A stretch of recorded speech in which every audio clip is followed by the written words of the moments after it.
So it has been 3 weeks since Donald Trump won the presidency. There's a new push, though, underway to recount the votes in 3 key swing states. Green Party candidate Jill Stein is challenging results in Wisconsin, and she's working on efforts to do the same in Michigan and in Pennsylvania. Trump narrowly won all 3. Wisconsin officials dismissing accusations that their machines don't work, but approving the plans for a recount.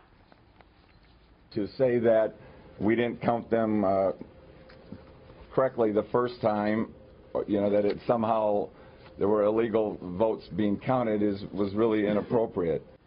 Joining me now is Dr. Jill Stein. Welcome. Good to have you with us this morning. Thanks for being here. Thank you. So he says there's no reason to think that they miscounted in any way in Wisconsin. He's standing by their system. So why go through this? Well, you know, this is not to implicate the election administrators who work very hard, but there is plenty of evidence that these machines do malfunction, and they are subject to machine error, to human error. We know 90,000 votes were uncounted, for example, in an election in Ohio in the past where we actually did a recount or where there was a court case. You cannot see the evidence unless you actually count the paper votes and find out. Otherwise, you just wouldn't know. And voters deserve the assurance that we can actually be confident in the vote. But we're not doing this to help one candidate or hurt another, but rather to help voters restore their confidence. I think everyone could understand that if there was some evidence that pointed in a direction that there was a problem in this particular election in Wisconsin, for example, where you're talking about, and you have, you know, even Hillary Clinton's lawyers saying that they haven't uncovered any actionable evidence that there was any hacking or any interference. So what's up?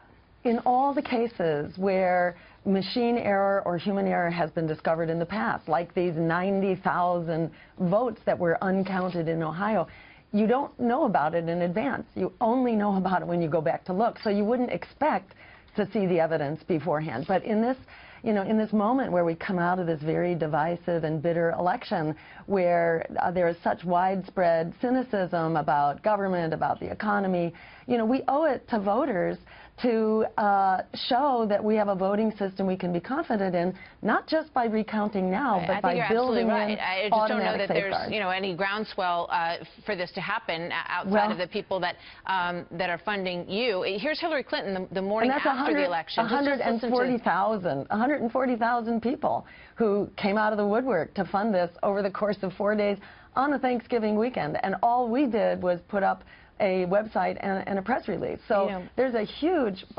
groundswell, you know, to take back our democracy and to start by assuring that we can have confidence that our votes are being counted. Does it strike you as odd that you've raised more money to do this, $6.4 million, than you did during the course of your whole campaign? And are you suspicious at all about where this money is coming from? Because a lot of people are. Well, you know, our donors will all be disclosed. There are almost 140,000 of them, last I checked. The average donation is $45.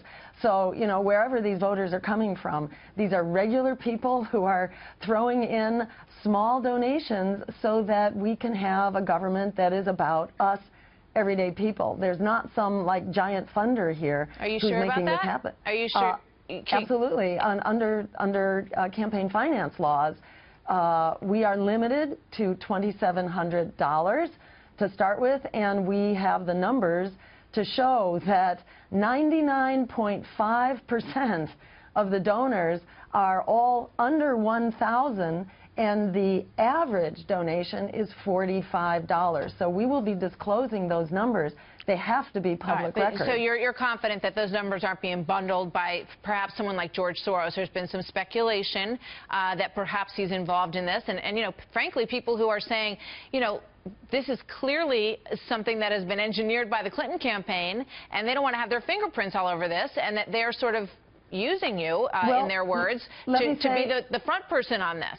When I was asked throughout the campaign, and I often was, would I stand up and file for a recount if there was doubt about the credibility of the vote, I always said yes, and it was not contingent on who won. You know, I was asked many times during the election, who did I favor? And it was very clear that I did not favor one candidate over the other, and I took incredible heat for standing my ground on that. So, I hear what you're saying. Yeah. Just to go back to my previous question, can you certify that, to your knowledge, George Soros has not made any donations to this fund? You know, he might have made a $45 donation, or he could, at max, have made a $2,700 donation. But if he did, we would return it. All right. What about the fact that Hillary Clinton came out the day after the election and she said, look, it is time to move on. There is no reason to question the outcome of this election. And in fact, while she was saying those words on that very day, this effort was beginning. You know, why would you negate what she has asked for, and why would her people get on board so quickly while she was out there saying exactly the opposite?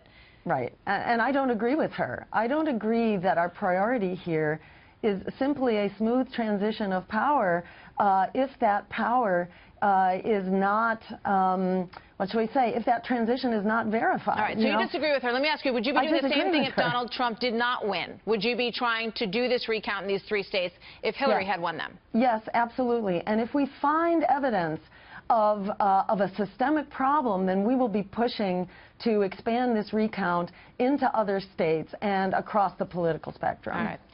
He is ahead 306 electoral votes, which we just put up to 232, and has just been certified the winner in Michigan as well. I think if there was, you know, people who study these numbers closely who thought there was any chance that it would make a difference to do a recount, there'd be a lot more support perhaps for this effort. But you say that you feel confident that the money is coming from small donors. So, absolutely. Dr. Jill Stein. And this is not about helping one candidate over another. This is about assuring the American people that, to start with, we have a voting system we can trust, because people do not trust where we are across the board. We got to start with our votes and being able to change our system. Stein. We're going to take a quick break, and we will be right back.